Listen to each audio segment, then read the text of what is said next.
Bonjour à tous et bienvenue sur Radio Gazou. Dans l'épisode d'aujourd'hui, nous allons résoudre l'exercice 36, qui est le premier exercice de la partie dérivation du cours de méthode numérique. Alors, cet exercice se décompose en 3 sous-exercices que nous allons faire ensemble, et nous allons commencer tout de suite par le numéro 1. Alors, dans le numéro 1, eh bien, on nous donne l'expression de la dérivée seconde à l'origine d'une fonction u de x, et malencontreusement, eh bien, Yves, qui a créé cette approximation de la dérivée en 0, a oublié les coefficients a, b et c. Et donc, notre job va consister en retrouver la valeur de ces 3 paramètres. Comment est-ce que nous allons procéder? Si vous avez déjà ouvert votre cours sur les dérivations, vous vous êtes sûrement rendu compte que quelque chose qui est très utilisé dans le cours de méthode numérique, sont les développements de Taylor. Donc, petit rappel, imaginons que nous avons une fonction f de x et que nous cherchons à trouver le développement de Taylor en x est égal à a. Eh bien, le développement de Taylor nous donne que f de x est égal à f de a plus x moins a fois f' en a plus x moins a au carré divisé par 2 fois f' en a, etc., etc. Et donc, si on généralise avec n, ça nous donne x moins a exposant n divisé par n factoriel fois la dérivée nème de f en a.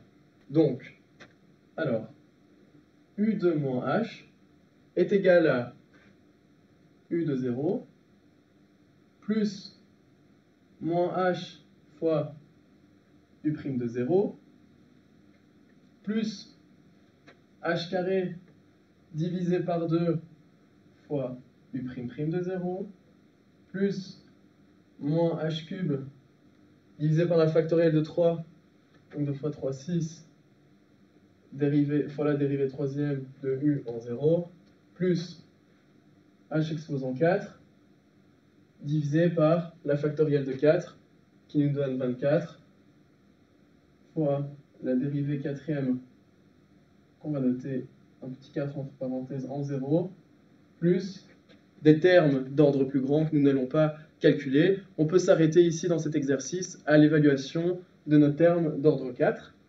Alors, u de moins 2h.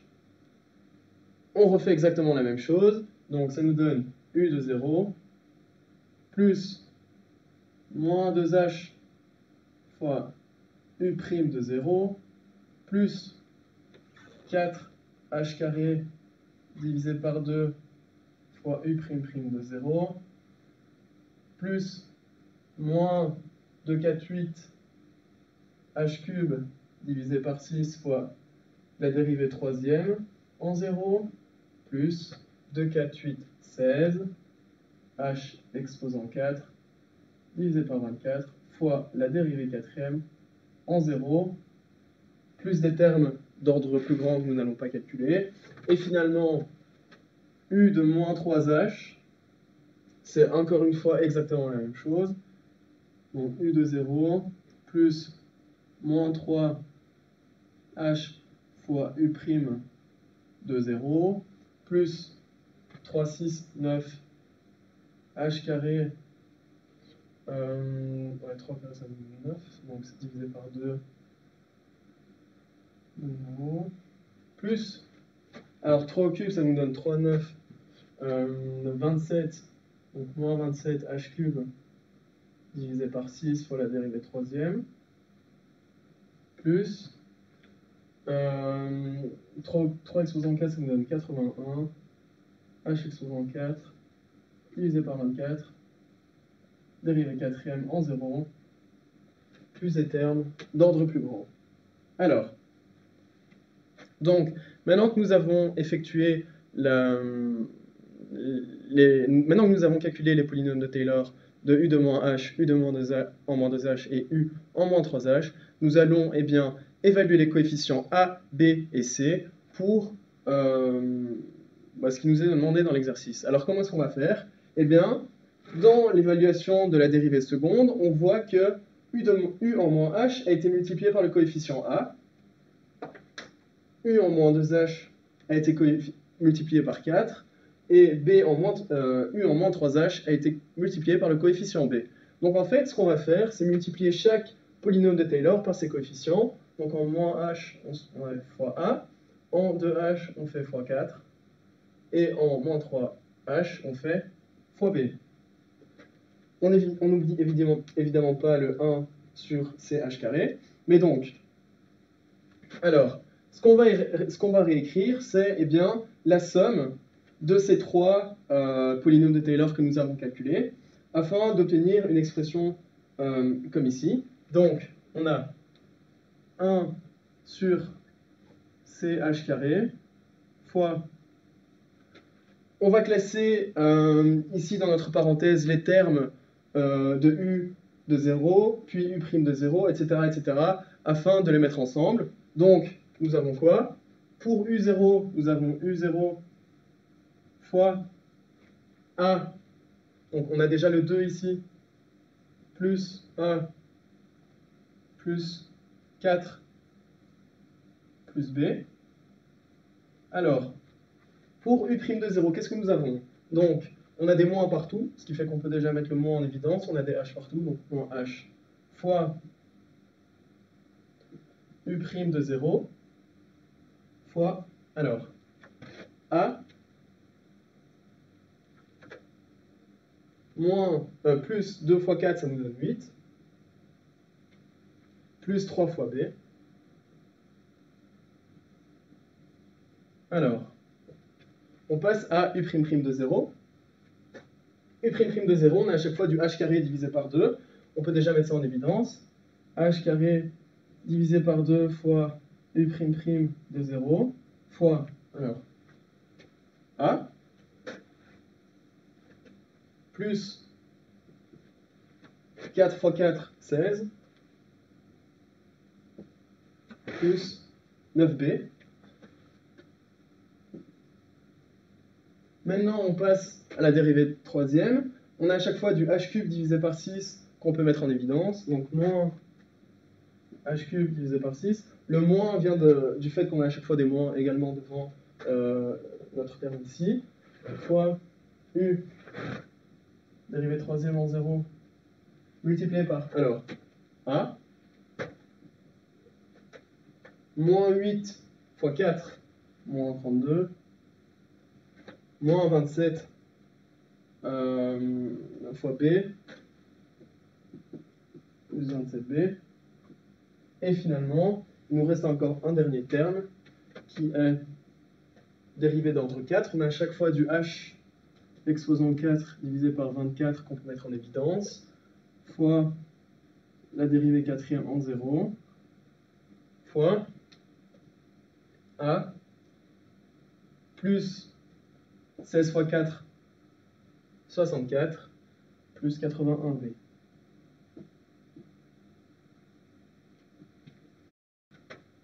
Donc, maintenant que nous avons obtenu l'expression ici en rouge, eh bien, revenons à l'exercice. On nous demande de trouver A et B et C pour avoir une dérivée seconde en 0. Une dérivée seconde, donc, on n'a pas de U en 0 et U' de 0.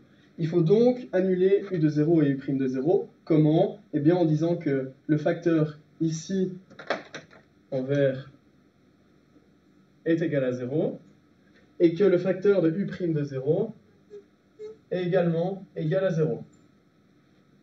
Alors, on va résoudre ces deux équations. On a donc un système de deux équations à deux inconnus, où les deux inconnus sont A et B. Alors, donc, ici on a 2 plus K, ça nous donne 6. Plus A plus B est égal à 0. Et ici on a A plus 8 plus 3B est égal à 0. En remplaçant et en faisant une substitution, on trouve que B est égal à moins 1 et A est égal à moins 5.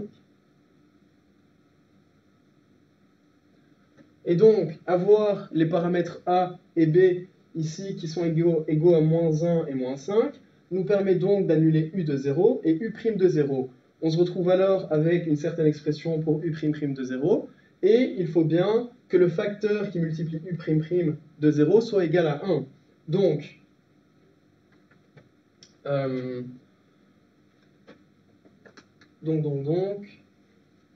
on a h carré divisé par 2 fois 1 sur ch carré fois a plus 16 plus 9b est égal à 1. Les h carrés se simplifient. Il nous reste que a plus 16 plus 9b est égal à 2 fois c. Et si on remplace, on a moins 5 plus 16 moins 9 est égal à 2c. Moins 5 plus 16 moins 9, ça nous donne moins 2. Moins 2 divisé par 2, non, ça nous donne 2, pardon. 2 divisé par 2, ça fait 1, et donc c est égal à 1. Et donc, on a bien trouvé les valeurs des paramètres a, b et c, telles que nous obtenons l'expression de la dérivée seconde de u en 0. Donc ici, nous nous sommes juste inquiétés des ordres supérieurs, donc des ordres inférieurs, pardon. Donc u0, u' de 0. Regardons ce que ça nous donne pour la dérivée troisième de u en 0. Donc si j'utilise les valeurs de paramètres que j'ai trouvées, je trouve que 1 sur c h carré, 1 sur c, pardon, fois moins 1 sixième fois a plus 32 plus 27 fois b, ça me donne moins 1 sixième fois moins 5 moins 27 moins 32, et ceci c'est égal à 0. Parce que moins 5 moins 27 ça me donne moins 32 plus 32 ça fait 0. Et donc en fait, j'ai pas de terme de l'ordre du troisième ordre, mais j'aurai par contre un terme du quatrième ordre. Et dans les exercices 2 et 3, eh bien, on va s'intéresser à ce terme du quatrième ordre. Alors, dans cette deuxième sous-question de l'exercice 36, on nous demande de trouver l'ordre de précision de la formule que l'on a obtenue et de l'expression du terme de l'erreur. Donc, comme on l'a fait à la première partie, on a bien trouvé les valeurs des paramètres a, b et c qui nous permettaient d'obtenir une expression pour notre dérivée seconde. Alors, comment est-ce qu'on avait fait ça? On disait qu'il fallait annuler le terme u0 et le terme u' de 0, ce qui nous a permis de trouver a, b et c. Ensuite, magiquement, eh bien, le terme d'ordre 3 se simplifiait. Donc la dérivée troisième en 0, en fait, n'existait pas. Et finalement, il nous restait la dérivée quatrième en 0. Si on remplaçait les paramètres a, b et c, et qu'on simplifiait le tout, eh bien, on tombe sur l'expression moins 22 24e fois h carré de la dérivée quatrième de notre fonction u. Et on voit bien ici eh bien, que notre dérivée quatrième est multipliée par du h carré, ce qui veut donc dire que nous avons ici une méthode qui est de l'ordre de précision du deuxième ordre. Et donc l'expression du terme d'erreur eh bien, est celui-ci. Alors, dans cette question 3, on nous demande de calculer la valeur du pas optimal h de manière à minimiser l'erreur totale. Et l'erreur totale est composée de deux types d'erreurs. Premièrement, l'erreur de discrétisation de notre expression de la dérivée, qui est donc l'erreur que nous obtenons due à ce terme. Mais nous avons également l'erreur de précision, qui est due eh bien, à l'évaluation des polynômes de Taylor en u de moins h, u-2h et u-3h. Et donc, le pas optimal h va prendre en compte ces deux erreurs et va tenter de les minimiser. Alors, comment est-ce qu'on va faire? Eh bien, on va écrire une fonction de epsilon et de h, où epsilon est l'erreur de précision de chaque évaluation de ces termes. Et on va dériver cette expression afin d'obtenir le pas optimal h. Alors, comment est-ce qu'on va évaluer l'ordre de précision? Eh bien, dans le pire des cas, l'erreur de précision de chaque terme va s'additionner. Ce qui fait qu'en fait, on va additionner la valeur absolue de chaque ordre de précision pour obtenir un ordre de précision global sur notre dérivée seconde, et on va additionner cette erreur de précision à l'erreur de discrétisation. Donc, notons par epsilon l'erreur de précision de chaque évaluation de U. On a que donc dans le pire des cas, on fait la somme de la somme des valeurs absolues de toutes ces erreurs de précision. Donc on a 2 epsilon plus 5 epsilon plus 4 epsilon plus epsilon divisé par h carré moins 22 24e fois h carré fois la valeur maximum que peut avoir notre dérivée quatrième de U. Et dans l'énoncé, on nous dit que la valeur absolue, que la valeur maximum, que U exposant la dérivée quatrième de U, eh bien, se trouve toujours en dessous de la valeur de 4. Donc, dans le pire des cas, U dérivé 4 fois, eh bien, a une valeur de 4. Donc, on multiplie ça par 4. Et on a comme ça une fonction de h que nous allons minimiser et exprimer en fonction de epsilon l'erreur de précision pour trouver le pas optimal que doit avoir h pour minimiser l'erreur totale. Donc, il suffit de dériver f et de l'égaler à 0. En dérivant ceci, on va déjà simplifier ça. Donc, ça nous donne 12 epsilon divisé par h carré moins 22 24e fois 4 h carré. Donc, en dérivant l'expression ici que nous avons obtenue, nous obtenons que f' de h est égal à moins 24 epsilon divisé par h cube plus 44 sixième de h. Et ceci doit être égal à 0. Et donc, en isolant h, on obtient que h exposant 4 est égal à 36 onzième de epsilon. Et donc h, le pas optimal, h, est égal à la racine quatrième de 36 onzième fois epsilon.